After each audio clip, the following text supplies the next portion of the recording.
lamang siya ang Diyos naton, pero nadatag siya sa ating pasanag.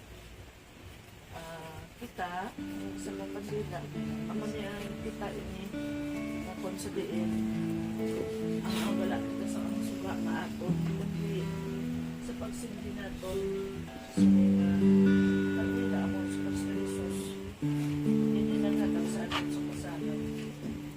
We great Shabbat Shalom. Shabbat Shalom. Or peace to you on this Sabbath day. Yeah.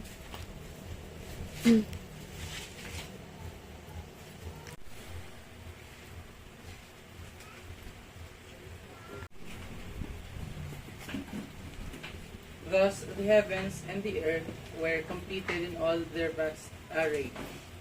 By the seventh day, God has finished the work he had been doing. So on the seventh day he rested from all his work. And God blessed the seventh day and made it holy, because on it he rested from all the work of creating that he had done. Amen.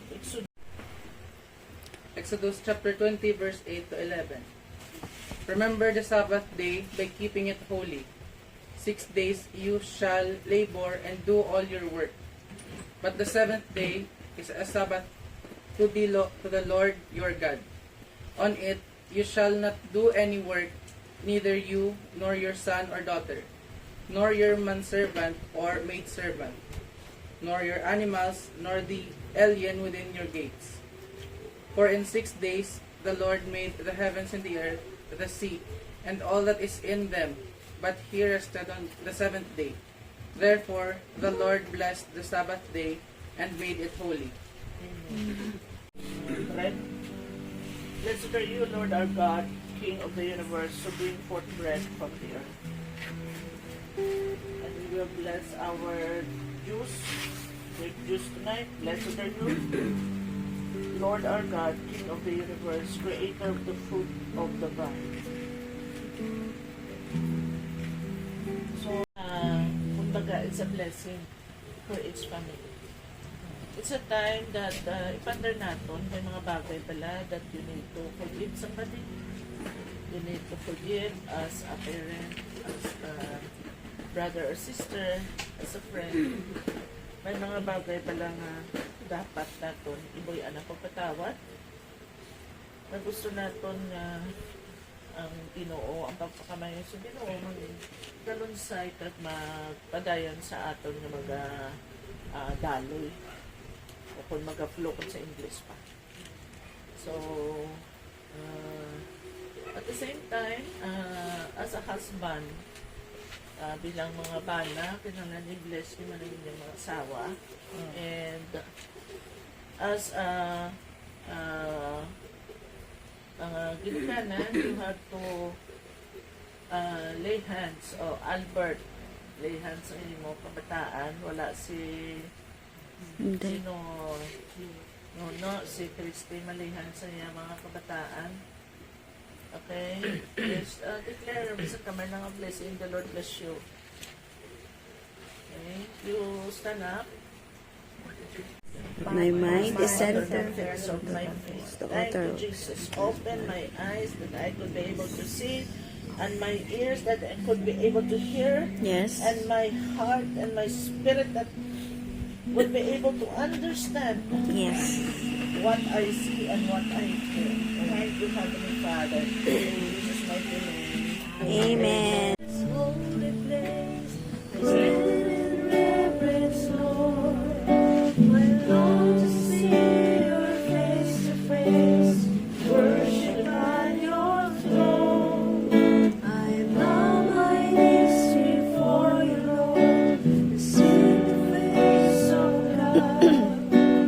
Touch me with your mercy, Lord, and to make me whole. And I will worship you, Jesus, I worship you.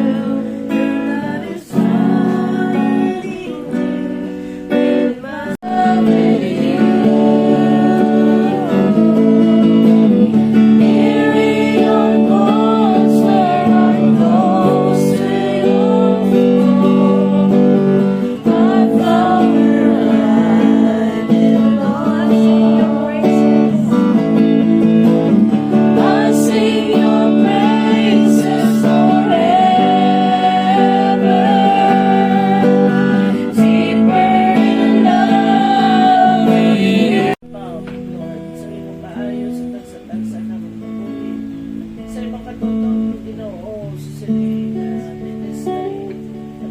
kami nagasalig sa imo, imo gisuguran sa tagsa na mga pag-uli, imo pagkahumanon, at paglari ikaw liwat Ginoo.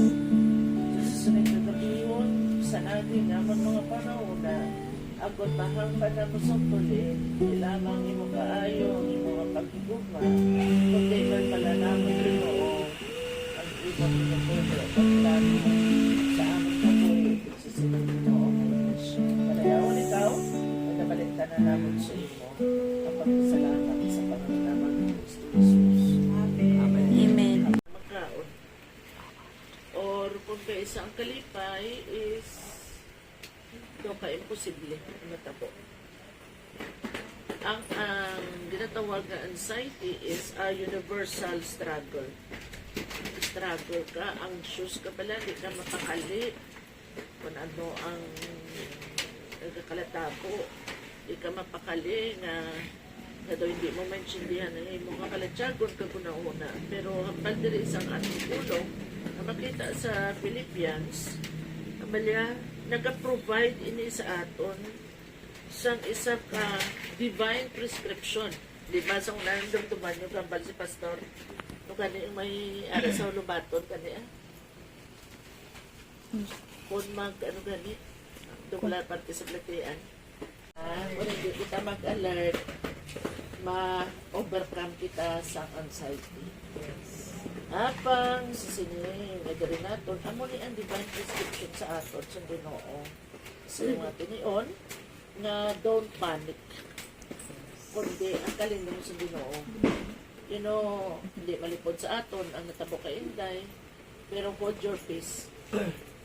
Ang kalinong at the peace of God amo ang mag-hold sa inyo. So sila nga panimalay. Kung makita niyo ang gahom sa Ginoo. Ang ako niyang diapon na stand pinalaw ni sa Ginoo, di pakita, diin ka mukutob sa kadangdang ka kay Aldo, diin ka mukutob ang inyong pasensya. Diin ka mukutob magsalig sa Ginoo. Diin ka mukutob nga kung sa diin sa siningang sitwasyon nga mag-alagad ka magyapon sa Ginoo.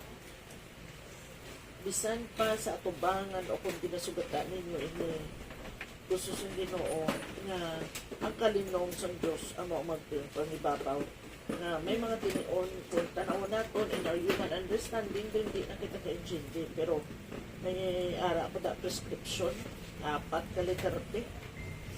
Number 1, pause from panic nga ang baka nga si Apostle Paul ang gambal siya, do not be anxious about anything. He commands us to stop letting worry control our thoughts, our actions. Panic is not from God. It clouds our judgment and weakens our faith. So, tanawon kita ng duhila na kita kabalo ko na ng mo. Pero kung tulupon naton ang kadako sa Diyos sa sini na sitwasyon naton ni ginatubang, dira tagaan kita sa Ginoo sang kalinong sa aton una sa una tapos sa aton petition. Ikadua, bako pause from panic. Ikadua, pray with petition. Instead of worrying, i-bring naton dalo naton ang request naton sa Ginoo. Magamba kita hindi lang waay lang nga nag-pray, magamba ka nag-petition ikaw. Means gina-present mo sa Ginoo ang imo sitwasyon, ang imo kinanglanon, ang imo nga ginabatsyag, ang desire mo before the Lord. God invites us to share everything with Him. Okay? Amo niyang balya, pray with petition. Hindi lang ni normal nga pangamuyo, kundi ginadala mo ang imo nga request tubangan sa Ginoo. Nakahibalo kita sa posisyon natin bilang anak sa Ginoo, hindi kita magpanik. God is given us peace. Ikadua, we will begin to pray in the position that we are the child of the King, and we could petition. Intercessory prayer ini. That we could pray with petition, makapangamuyo kita pag ipetisyon naton sa turunuhan sa Ginoo. Lord, ikaw magtandog, you are the one to arrest. Amo ninyo pa nga mo yun, you arrest and die whatever he is. Gapusa sa Lord sa inyo, mga blaan ng Espiritu. Let the fire of God yung gapusa sa Padalang ti Elia kapapuli adre sa inyo balay. Ikatatlo, not only that we will pause from panic, we will pray with petition. Number 3 na letter P, practice thanksgiving. Amo ni ang gina-emphasize ni Apostle Paul ang gratitude. That we could practice thanksgiving, it's gratitude from the heart. Even while we are asking, we must thank God sa iya nga naglikad nga katutong sa aton kabuhi, sa iya mga provision sa aton. Gratitude shifts our focus from lack to abundance. Nga nagapasalamat kita sa Ginoo nga kung sa din wala kita nagatulok sa aton kinawala. Ang wala kita nakatulog o nakafocus sa kinawala, kundi ginatulok naton ang Diyos nga dako nga aton provider. Amen? He is our provider. Gakatingala kita. Sometimes we are badly at need sa mga kinanglano naton, sa kwarta, sa amo sini. Then all of a sudden, gakakibot kita, nagkaka-amaze kita kung paano ang Diyos mag-supply. That is why that na simple mga bagay na amo na ang kada sakay ko sa sikat kung sa maglakat ko ba kung sa aga may mga sikat ang sa nga matayingan ko pagpungko ko na sa sikat. Ay, Lord, thank you. Ma-thank you ko na ganyan, Lord, thank you. Kay kinagawian ko na hapos na sa akon because I'm usually doing it. Mabudlay, magpasalamat. Kung ay ka nag-anad na magpasalamat, di ba? Yes. May mga tao, biglang doon kabudlay niya magpasalamat. No? So, i-practice natin ini. Practice thanksgiving. Lord, salamat. Lord, natapos ni nga adlaw nga nakita namon ang imo kamot nga nagawayan sa among kabuhi. Nga if we practice that, ang aton perspective nagabago. It changed our perspective. Because thankfulness turns anxiety into appreciation. Yes. Hindi ka ma-depress. Hindi ka ma-anxious. Kaya ang imo, nagkakawa sa imo, baba, hindi negatibo pagpasalamat sa kaayo sa Ginoo. Lord, in spite and despite of everything, I still thank you. You're still in control. God is still in control. Amen. Amen? Hallelujah. From panic, ikadua, pray with petition, ikatatlo, practice thanksgiving, ikaapat. Madalom na ini. Possess perfect peace. When we pray with thanksgiving, God grants us peace. Ginatagaan kita sa Ginoo sa kalinong. Na nag-transcend na siya sa human understanding. This peace nga ginatag sa aton sa Ginoo, ginagwardyahan niya nga aton tigpasuot. It acts like a guard protecting both our mind and our heart in Christ Jesus. It's not dependent on circumstances but on His presence.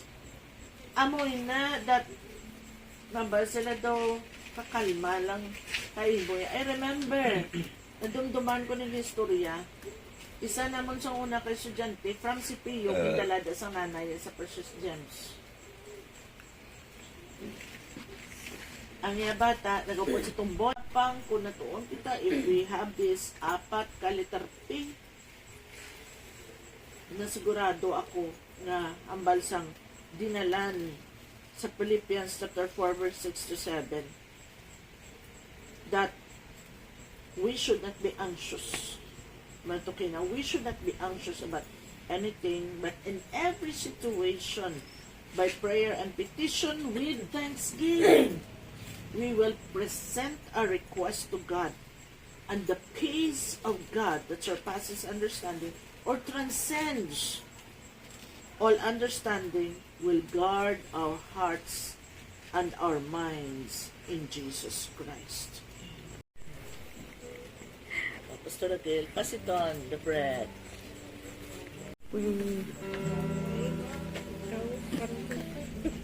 Pakuha na ng ko. We.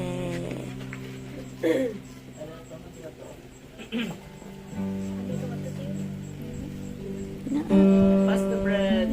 ano lang. Oo.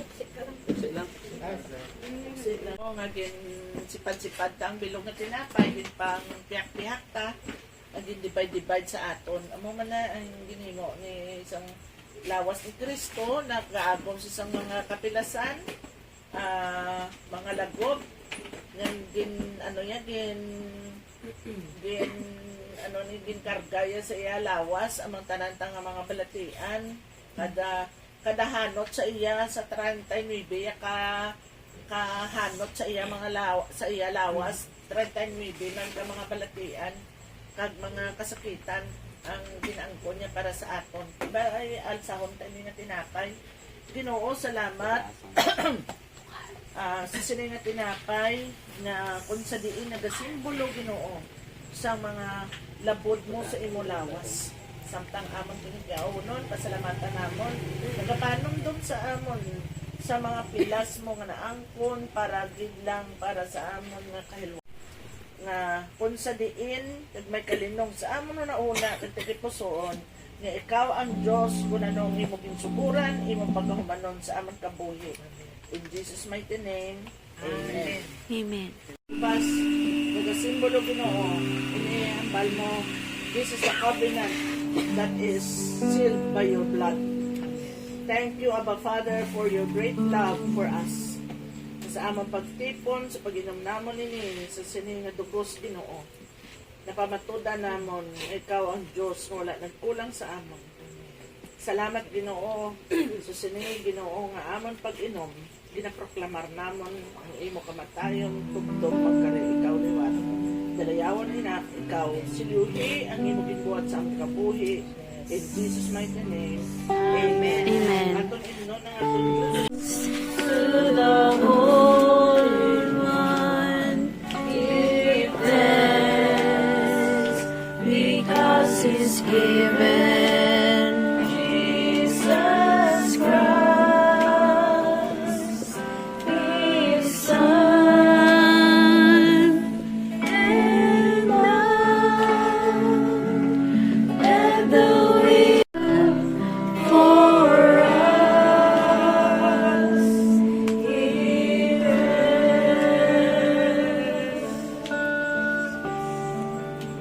subong nga kagabiyon Ginoo ginapasalamatan ka namon that we will continue to pause sa mga dinion Ginoo nga nagabot ang kakukmat sa amon ang kabalaka ang kalang ang anxiety Ginoo pero nakahibalo kami nga ikaw ang Diyos na magkadagano. We will continue to pray and petition before your holy throne that every family that CSMI represents ang kalinong ang mamagari sa tansa-tansa nila ang mga pagbalay ikaw mapadala sa imong niles na magasurround sa ila Ginoo mapadala ikaw ang sublagar sa tansa-tansa ang mga kinanglanon ubayi sila sa ilang pagwa kapag sunod sa ilang panimalay Ginoo pakamayuha ang ilang mga kalangitan mag-akon din ang deklarar sa sinay nagagabihon Lord Joshua said choose you this day whom you will serve but for me and my house we will serve the Lord mag-alagad din sa imo Ginoo tugtog na magkari ikaw liwan Kristo Jesus dalayaw ikaw amon pinadala sa imo tilan ang amon mga opdanan Ginoo mo hindi na naman kaupod sa pagkakilot pangod sa mga circumstansya padayan ikaw Ginoo na magapakisubilanan sa ila ang mga pulong mo manamtan sila talikuson magmabuhi na magariman sa ila salamat sa sinang pagkakilot Lord bisan pa kay Inday Ginoo wherever she is right now the mighty name of the Lord Jesus Christ you are still the God who is in control let every good deposit sa iyo Ginoo nga ba nga mga sa iya talipuson sa mga pulong na inanatian na dun sa una sa kamay pa siya Ginoo hasta sumpong in the mighty name of Jesus Christ I activate it in Jesus' mighty name. Heavenly Father O di siya Ginoo sa imo mangilis, hindi siya Ginoo madala sa kalaglagan. Madayon ikaw nga let your fire surround her right now in Jesus' mighty name, wherever she is right now. Heavenly Father, we declare, O Lord, and we speak, O Lord God, sa imo kinukaayo sa iyang kabuhi. Heavenly Father, we thank you. We love her, Heavenly Father. We are not against her, O Lord God, but we are against the enemy, against the demon that is trying to control her. Right now, we bind the spirit of rebellion to go out, to come out. We bind it with the fire of God. And let your anointing, O Lord, will remind us of your promises sa iyang kabuhi, Ginoo, sa kabuhi, sa siningang panimalay. Salamat o Diyos sa siningang kagalingon. Mag-fellowship kami sa lamesa, Ginoo, makaambit sa siningang pagkaon nga nagapasalamat sa iyong kaayo, Ginoo, na hindi matutungan o Diyos sa tagsa-tagsa namon ng mga kabuhi. In Jesus' mighty name, everyone says, Amen. Amen. Shabbat Shalom. Shabbat Shalom. Shabbat Shalom. Nagamanifesting pang pagkaon. Ang ministry ni Grace Manggalu.